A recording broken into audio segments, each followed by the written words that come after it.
بالله من الشيطان الرجيم. بسم الله الرحمن الرحيم.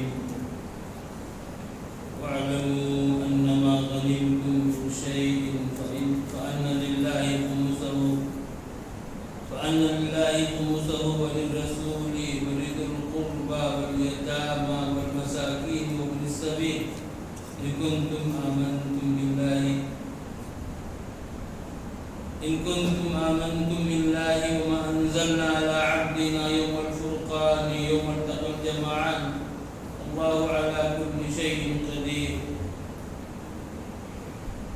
دینی بھائیوں، اسلامی خواتین، آج تراویح کی نماز میں 10واں پارہ آپ نے سنا ہے، اور اس 10ویں پارے میں پہلے سورہ انفال کی آیات ہیں. سورہ انفال کی 40 آیتیں آپ نے کل سنی تھی، اور 40 پر 1 نمبر کی آیت سے اخیر تک سورہ انفال آپ نے آج سنی ہے. اور پھر سورہ انفال کے بعد سورہ توبہ بھی اس 10ویں پارے میں ہے. سورہ توبہ کی 90 پر 3 آیتیں یعنی شروع کی، یہ اس 10ویں پارے میں ہیں. اور سورہ توبہ کی کچھ آیتیں کل 11ویں پارے میں بھی آئیں گی، جن کو آپ کل کی تراویح میں سنیں گے انشاءاللہ. آج کے اس درس میں سب سے پہلے سورہ انفال ہے. سورہ انفال کی تفسیر پہلے ہوگی، پھر سورہ توبہ کی. دیکھیے، انفال جو ہے یہ نفل کی جمع ہے، نفل. اور نفل کہتے ہیں زائد چیز کو.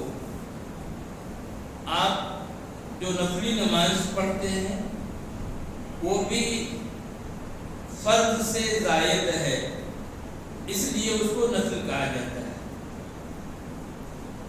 یہاں پر ایک لفظ تو انفال ہے، ایسے ہی ایک لفظ ہے فیض، اور ایک تیسرا لفظ ہے، ورڈ ہے غنیمت. یہ 3 الفاظ آپ کو ملیں گے. اب سوال یہ ہے کہ انفال کسے کہتے ہیں؟ انفال کی 2 تفسیر. ایک تفسیر تو یہ کہ مسلم اسلامی فوج کا سربراہ یہ اعلان کر دے کہ جو فوجی جس مال کو وہ چھینے گا دشمن سے، وہ مال اس کا ہو جائے گا. جو مال وہ چھین کر کے لے لے اس کو نفل کہا گیا. یا کسی فوجی کو اس کے حصے کے علاوہ کچھ دے دیا جائے، فوج کا جو امیر ہے وہ اس کو اس کے حصے کے علاوہ دے دے، اس کو بھی انفال کہا جاتا ہے. اور مال فے کیا ہوتا ہے؟ وہ مال جس کو مسلمان بغیر لڑائی کے حاصل کرے، جنگ نہیں ہوئی، بغیر جنگ کے وہ مال ان کو حاصل ہو گیا، تو وہ مال فے کہا جاتا ہے. اور یہ مال فے یہ رسول اللہ صلی اللہ علیہ وسلم کے لیے ہوا کرتا تھا، یہ بیت المال میں نہیں جاتا تھا. اور ایک ہے غنیمت، مال غنیمت. مال غنیمت میں کیا ہے؟ جس مال کو مسلمان لڑ کر کے حاصل کرتے تھے، جنگ ہوئی، پھر فتح ہوئی، پھر مال ملا، وہ غنیمت ہے. اور اس غنیمت کا معاملہ یہ تھا کہ اس کا 4 حصہ یہ مجاہدین کے لیے ہوتا تھا، اور اس کا 1 حصہ 1/5 یہ اللہ کے لیے، اس کے رسول کے لیے اور قرابت داروں کے لیے ہوا کرتا تھا. اللہ نے یہاں پر جو اس پارے کی پہلی آیت ہے اس میں اللہ نے اسی کو بیان کیا ہے. وَاعْلَمُوا أَنَّمَا غَنِمْتُم مِّن شَيْءٍ فَأَنَّ لِلَّهِ خُمُسَهُ، کہ تم جو بھی غنیمت حاصل کرو، جو بھی مال غنیمت حاصل کرو، تو اس کا 5واں حصہ اللہ کے لیے ہے، اللہ کے رسول کے لیے ہے، اور قرابت داروں کے لیے ہے، یتیموں کے لیے ہے، مساکین کے لیے ہے اور مسافروں کے لیے ہے۔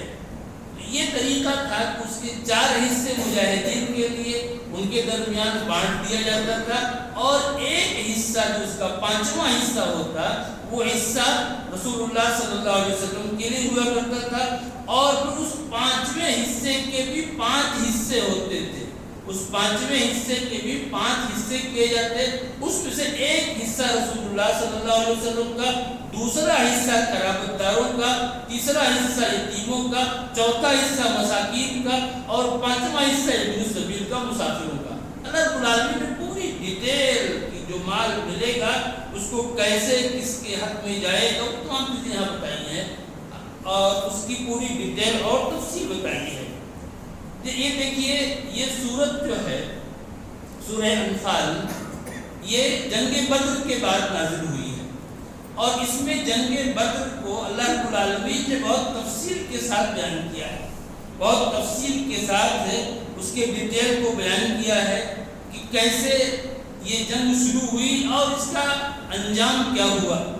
اور میں آپ کو ایک بات بتاتا ہوا چلوں کہ اسلامی اصول یہ ہے، اسلامی اصول یہ ہے کہ ایک مسلمان کو دشمن سے ملاقات کی تمنا نہیں کرنی ہے، ایک مسلمان کو اس کے لیے پہل نہیں کرنا ہے، لیکن اگر ملاقات ہو جائے دشمن سے تو پھر اس کے اوپر جم جانا ہے، صبر کرنا ہے۔ رسول اکرم صلی اللہ علیہ وسلم نے فرمایا کہ لا تتمنوا لقاء العدو، اے مسلمانوں تم دشمن سے ملاقات کی تمنا مت کرو، لیکن وَإِذَا لَقِيتُمُوهُمْ فَاصْبِرُوا، لیکن اگر تمہاری ملاقات ہو ہی جائے، اگر تم پر لڑائی تھوپ دی جائے تو پھر جم جاؤ، تم وہاں صبر کرو، اللہ سے محنت طلب کرو۔ یہ اصول ہے اسلام کا۔ جنگ بدر جو ہوئی، اس جنگ کو بھی مسلمان نہیں چاہتے تھے، بالکل رسول اکرم صلی اللہ علیہ وسلم مدینے سے جنگ کے ارادے سے نہیں نکلے تھے، نہیں، بلکہ معاملہ کیا تھا کہ ابو سفیان جو اس وقت مسلمان نہیں تھے، وہ ایک تجارتی قافلہ شام سے لے کر کے لوٹ رہے تھے، اور اس قافلے کو مکہ والوں نے کیوں بھیجا تھا؟ اس لیے بھیجا تھا کہ اس سے جو پروفٹ ہوگا، اس تجارت سے جو نفع ملے گا، اس نفع سے وہ ہتھیار خریدیں گے اس مال سے، اور پھر مسلمانوں سے جنگ کریں گے، یعنی مسلمانوں سے جنگ کی تیاری کے لیے اس قافلے کو شام بھیجا گیا تھا۔ اب ظاہر سی بات ہے کہ وہ قافلہ اسی لیے گیا تھا ملک شام کہ وہاں سے وہ مال لے کر کے آئے گا، پروفٹ لے کر کے آئے گا، اور پھر مسلمانوں پر اٹیک کرے گا، یہ صورت تھی۔ تو رسول اکرم صلی اللہ علیہ وسلم نے یہ طے کیا کہ اس قافلے کو پکڑ لیا جائے، جو مال اس کے ساتھ جا رہا ہے اس مال پہ قبضہ کر لیا جائے، ورنہ اگر یہ اس مال کو لے کر کے جائیں گے تو ہمارے خلاف استعمال کریں گے، اس لیے آپ نکلے تھے، صرف اتنی سی بات تھی۔ تو رسول اکرم صلی اللہ علیہ وسلم اور مسلمانوں کی نیت یہ تھی کہ اس مال پہ قبضہ کیا جائے تاکہ وہ لوگ ہمارے خلاف ہتھیار کو استعمال نہ کر سکیں، لیکن اللہ رب العالمین کا ارادہ کچھ اور تھا۔ اللہ تعالی کا ارادہ یہ تھا کہ ہتھیار کی بات تو بعد میں آئے گی، اس ہتھیار کو اٹھانے والے جو ہاتھ ہیں ان ہاتھ ہی کو کاٹ دیا جائے تاکہ نہ رہے بانس نہ بجے بانسری۔ اللہ رب العالمین کو یہ ارادہ تھا، اور وہی ہوا۔ یہ جنگ ہوئی، جنگ بدر، اور اس جنگ میں جیسے میں بتایا آپ کو کہ مسلمان چاہے نہیں رہے تھے، لیکن ادھر ابو سفیان نے خبر بھیج دی تھی۔ جیسے ابو سفیان کو معلوم ہوا کہ مسلمان ان کا پیچھا کر رہے ہیں، ابو سفیان نے مکہ خبر بھیج دی تھی، اور ایسا لگتا ہے کہ مکے میں لوگ تیار بیٹھے ہوں، بالکل جیسے خبر پہنچی، خبر پہنچتے ہی وہاں سے 1000 کی تعداد میں وہ لوگ نکل پڑے۔ جب رسول اکرم صلی اللہ علیہ وسلم کو یہ بات معلوم ہوئی تو اب آپ نے صحابہ کرام سے مشورہ کیا کہ اب کیا کیا جائے۔ اب تو ایک ایسی سچویشن بن چکی ہے جس کو ہم نے سوچا بھی نہیں تھا، اب ہم کیا کریں اس سچویشن میں، اس حالات میں۔ صحابہ کرام نے مشورہ دیا، اور اس وقت صحابہ کرام کی قوت ایمانی کو دیکھیے ان کے جذبہ ایمان کو دیکھیے. بہت سے لوگ ایسے ہیں جو دین کو سمجھتے نہیں، صحابہ کرام پر اعتراض کرتے ہیں، لیکن اس موقع سے جب مسلمانوں کے سامنے ایک بڑی فوج ہے، اس وقت صحابہ کرام نے جو مشورہ دیا رسول اکرم صلی اللہ علیہ وسلم کو، وہ مشورہ آپ دیکھیے. کئی صحابہ نے مشورہ دیا. سعد بن معاذ نے کہا کہ اللہ کے رسول صلی اللہ علیہ وسلم آپ ہم سے مشورہ چاہتے ہیں، آپ کو اللہ نے جو حکم دیا ہو آپ اسے کیجئے، ہم آپ کے ساتھ ہیں. اگر آپ سمندر میں چھلانگ لگائیں گے تو ہم آپ کے ساتھ، ہم اس میں چھلانگ لگا دیں گے. جب یہ مشورہ صحابہ کرام نے دیا تو رسول اکرم صلی اللہ علیہ وسلم پھر تیار ہو گئے. اب جنگ کیسے ہوئی؟ ظاہر ہے کہ دیکھیے کوئی بھی فتنہ ہو، کوئی بھی جنگ ہو، کوئی بھی ہنگامہ ہو، کسی بھی طرح کی کوئی چیز آتی ہے تو اس میں شیطان کا ہاتھ ضرور ہوتا ہے. شیطان کا ہاتھ اس میں رہے گا. شیطان اس جنگ کو بھڑکاتا ہے. تو ایسا لگتا ہے کہ مسلمان اور یہ کافر دونوں جنگ کو پورے طور پر چاہتے نہیں تھے، لیکن شیطان نے کیا کیا؟ شیطان نے اس آگ کو بھڑکایا. اللہ نے یہاں اسی بات کو بتایا ہے آیت نمبر 40/8 میں. کیا؟ وَإِذْ زَيَّنَ لَهُمُ الشَّيْطَانُ أَعْمَالَهُمْ. شیطان نے ان کافروں کے سامنے ان کے اعمال کو مزین کر کے پیش کر دیا. وَقَالَ لَا غَالِبَ لَكُمُ الْيَوْمَ مِنَ النَّاسِ. اور اس نے کہا کہ آج تم مغلوب ہو نہیں سکتے، کوئی تم پر غالب ہو نہیں سکتا. وَإِنِّي جَارٌ لَكُمْ. اور میں تمہارے ساتھ ساتھ ہوں. شیطان نے کہا. تو شیطان نے ان کو ورغلایا، ان کو بہکایا کافروں کو، اور پھر ان کو جنگ کے لیے آمادہ کر دیا. اور جب دونوں فوجیں آمنے سامنے ہو گئی، ہوئی فلما تراءت الفئتان نكص على عقبيه. جب دونوں فوجیں آمنے سامنے ہوئی اور شیطان نے فرشتوں کو دیکھا، ظاہر ہے فرشتوں کی مدد آئی تھی. جب فرشتوں کو دیکھا تو کیا ہوا؟ نكص على عقبيه. وہ اپنے ایڑیوں کے بل پیچھے ہٹ گیا، بھاگا. جب اس نے فرشتوں کو دیکھا تو وقال انی بریء منکم. شیطان نے کہا کہ میرا اس سے کوئی تعلق نہیں ہے، میں اس سے بیزار ہوں. انی ارى ما لا ترون. میں وہ دیکھ رہا ہوں جس کو تم نہیں دیکھ رہے ہو. میں فرشتوں کو دیکھ رہا ہوں، تم دیکھ نہیں رہے. شیطان نے کہا. اور پھر وہاں سے وہ نکلا، اور نکلتے اس نے ایک بات اور کہی. کیا کہا؟ انی اخاف اللہ. میں اللہ سے ڈرتا ہوں. شیطان جاتے جاتے یہ کہتے ہوئے گیا کہ میں اللہ سے ڈرتا ہوں. آپ نے دیکھیے تو صحیح کہ شیطان کہہ رہا ہے کہ میں اللہ سے ڈرتا ہوں. اب شیطان کیسے اللہ سے ڈرتا ہے؟ اللہ کی نافرمانی کرتا ہے، پھر بھی کہہ رہا ہے کہ میں اللہ سے ڈرتا ہوں. ایسے ہی آپ کو بہت سے لوگ ملیں گے جو کہتے ہیں ہم اللہ سے ڈرتے ہیں، لیکن اللہ کی نافرمانی کرتے، اللہ کی بات کو نہیں مانتے، پھر بھی کہتے ہیں اللہ سے ڈرتے ہیں. حالانکہ اللہ سے ڈرنے والا انسان کون ہے؟ جو اللہ کے حکم کو مانے، جس کام کا اللہ نے حکم دیا اس کو کرے، جس سے اللہ نے روکا اسے رک جائے، وہ آدمی اللہ سے ڈرنے والا ہے. لیکن اگر کوئی شخص اللہ کی بات کو نہیں مانتا ہے، اللہ نے جس کام کو حکم دیا ہے اس کو وہ نہیں کرتا، جس سے روکا اس سے نہیں رکتا، پھر بھی کہتا ہے کہ میں اللہ سے ڈرتا ہوں، تو اس کا ڈرنا ویسے ہی ہے جیسے شیطان نے کہا انی اخاف اللہ. جیسے شیطان نے کہا کہ انی اخاف اللہ، میں اللہ سے ڈرتا ہوں. تو ایسا انسان جو اللہ کی بات کو نہیں مانتا اور کہتا ہے میں اللہ سے ڈرتا ہوں، تو وہ ڈرنا بالکل اس شیطان کی طرح سے ہے.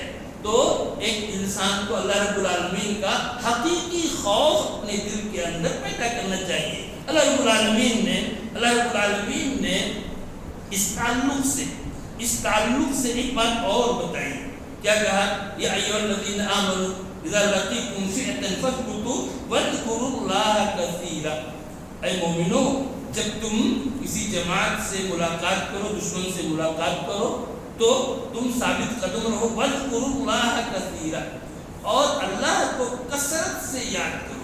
جنگ کے دوران بھی اللہ کا ذکر کثرت سے کرو. یہ تعلیم ہے اللہ رب العالمین کی کہ اللہ کا ذکر کثرت سے کرو. معلوم کیا ہوا؟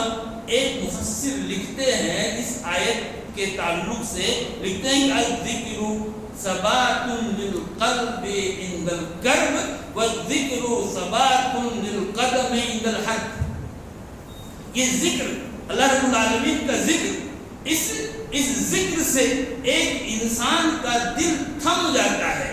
ایک انسان کو پریشانی ہو، ایک انسان کو بے چینی ہو، تکلیف ہو، اس ذکر کی وجہ سے ایک انسان کا دل تھمتا ہے، اس کی پریشانی دور ہوتی ہے.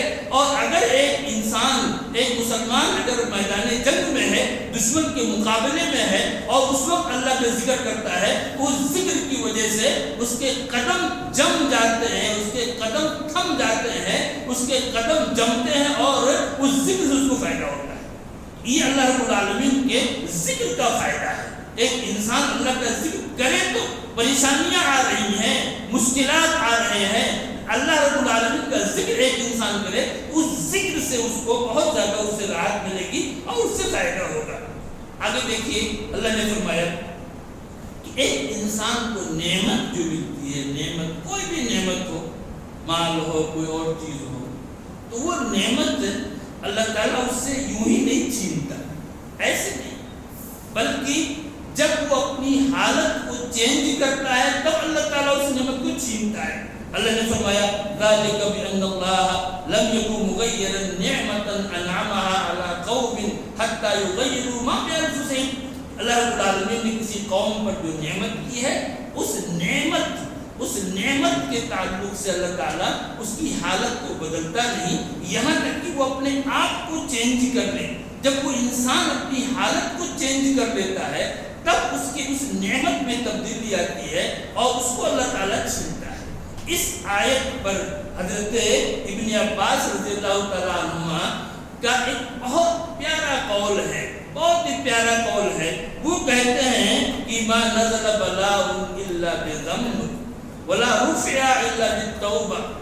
کوئی پریشانی اگر آتی ہے ایک انسان کو تو وہ پریشانی گناہ کی بنیاد پر آتی ہے. ایک انسان کے ساتھ کوئی بھی مصیبت آتی ہے تو مصیبت گناہ کی وجہ سے آتی ہے. ولا رفع الا بالتوبہ. اور پھر وہ پریشانی ہٹائی نہیں جاتی مگر کب؟ جب وہ انسان توبہ کرتا ہے. جب وہ توبہ کرتا ہے، اللہ کی طرف لوٹتا ہے تو پھر وہ پریشانی ہٹائی جاتی ہے. معلوم یہ ہوا کہ اگر ایک انسان پر کوئی پریشانی آتی ہے، کوئی مصیبت آتی ہے، تو اس انسان کو چاہیے کہ وہ اپنا جائزہ لے، وہ اپنی زندگی کو، اپنے اعمال کو دیکھے، اس چیز کا جائزہ لے اور وہ ٹٹولے اس سے غلطی کہاں ہو رہی ہے، اس سے کہاں فالٹ ہو رہا ہے، اللہ کے احکام کو وہ کہاں چھوڑ رہا ہے. اس چیز کو وہ دیکھے، اس کو یہ دیکھنا چاہیے. اس لیے کہ پریشانی جو آ رہی ہے، مصیبت جو آ رہی ہے، کسی بنیاد پر آ رہی ہے. اللہ رب العالمین نے اس بات کی تعلیم دی ہے ہم کو کہ ہم پریشانیوں میں اللہ کی طرف رجوع کریں اور اللہ رب العالمین سے توبہ کریں. اس لیے گناہوں کی بنیاد پر پریشانیاں آتی ہیں. اور اس کے علاوہ اللہ رب العالمین نے بدر کے قیدیوں کے تعلق سے فرمایا. آیت نمبر 70 ہے، یا ایھا النبی قل لمن فی ایدیکم من الاسری ان یعلم اللہ فی قلوبکم خیرا یؤتکم خیرا مما اخذ منکم. کہ اے نبی آپ ان قیدیوں سے کہہ دیجئے کہ اگر اللہ تعالیٰ تمہارے دلوں میں خیر کو پالے گا تو وہ تمہیں خیر دے دے گا. اگر وہ خیر کو پائے گا تمہیں خیر دے گا، بھلائی دے گا. وہ مطلب کیا کہ اگر تمہاری نیت صحیح ہے تو آج تم سے جو فدیہ لیا گیا ہے تمہاری چھٹکارے کے لیے، اللہ تعالیٰ تمہیں اس سے بہتر دے گا.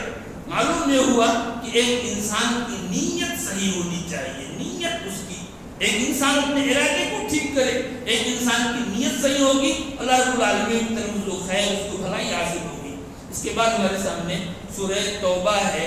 قرآن کریم کی یہ واحد صورت ہے جس کے شروع میں بسم اللہ نہیں لکھا ہوا ہے، اور اس صورت کا نام توبہ بھی ہے اور اس کا ایک نام سورہ فاضحہ بھی ہے. بالکل اس صورت نے اس وقت کے مشرکین کو اور منافقین کو بالکل ان کے ایک ایک حرکت کو بالکل لوگوں کے سامنے پیش کر دیا، رسوا کر دیا. اس لیے اس کا ایک نام جو ہے سورہ فاضحہ بھی ہے. اور اس صورت میں مشرکین کے تعلق سے بہت ساری باتیں بتائی گئی، اور منافقین کے تعلق سے تو بہت زیادہ میٹر اس صورت میں موجود ہے. منافقین کی جو شرارتیں تھیں، جو ان کی کارستانیاں تھیں، اللہ رب العالمین نے ان چیزوں کو بیان کیا ہے، اور منافقین کے جو سزائیں ہیں اس کو بھی اللہ نے ذکر کیا اس صورت کے اندر. آپ دیکھیے اس صورت میں دیکھیے آپ لوگ، اور اسلام کی بلندی کو دیکھیے. ایک آیت میں پڑھتا ہوں، اسلام کی بلندی کو دیکھیے، اور یہ دیکھیے کہ اسلام کس طرح سے امن کا، شانتی کا مذہب ہے. آپ اس چیز کو دیکھیے. اللہ نے کیا فرمایا؟ وَإِنْ أَحَدٌ مِّنَ الْمُشْرِكِينَ اسْتَجَارَكَ فَأَجِرْهُ حَتَّى يَسْمَعَ كَلَامَ اللَّهِ. آپ اللہ نے تعلیم دی مسلمانوں کو. کیا تعلیم دی؟ کہ اگر جنگ کا ماحول ہے، دنگے کا ماحول ہے، کہیں کسی بھی سٹی میں، کسی بھی شہر میں، کہیں بھی اگر جنگ کا ماحول ہے، اور اس ماحول میں، اس حالت میں اگر کوئی غیر مسلم، نان مسلم اگر آپ سے پناہ چاہتا ہے، وہ آپ کی پناہ میں آنا چاہتا ہے، تو اجرو آپ اس کو پناہ دے دیجئے. بے شک وہ غیر مسلم ہے، آپ کے گھر میں نہیں ہے، مذہب میں نہیں ہے، لیکن وہ پناہ چاہتا ہے تو اس کو آپ پناہ دے دیجئے. حتی یسمع کلام اللہ. آگے اللہ نے فرمایا حتی یسمع کلام اللہ، یعنی تو اللہ یہ کلام کو سن لے. اس سے کیا معلوم ہو رہا ہے کہ ایک مسلمان کو اگر موقع ملتا ہے، کوئی مناسب موقع اگر اس کو ملتا ہے ایک مسلمان کو، تو اسے چاہیے کہ وہ اپنے غیر مسلم بھائی کو قرآن سنائے، اس کو قرآن سنائے. جس زبان کو وہ جانتا ہو اس زبان کو اس کا ترجمہ اس کو بتائے. وہ ظاہر ہے کہ یہ کلام ایک عجیب و غریب کلام ہے. اللہ نے بھی فرمایا، اور کیا فرمایا آگے؟ ذَلِكَ بِأَنَّهُمْ قَوْمٌ لَا يَعْلَمُونَ. اس لیے کہ یہ لوگ جانتے نہیں ہیں، یہ لوگ جانتے نہیں ہیں. اس آیت پر ایک مفسر نے بہت ہی اچھی بات کہی. انہوں نے کہا کہ اعظم العلم معرفتک بکلام اللہ. سب سے بڑا علم قرآن کریم کی معرفت ہے.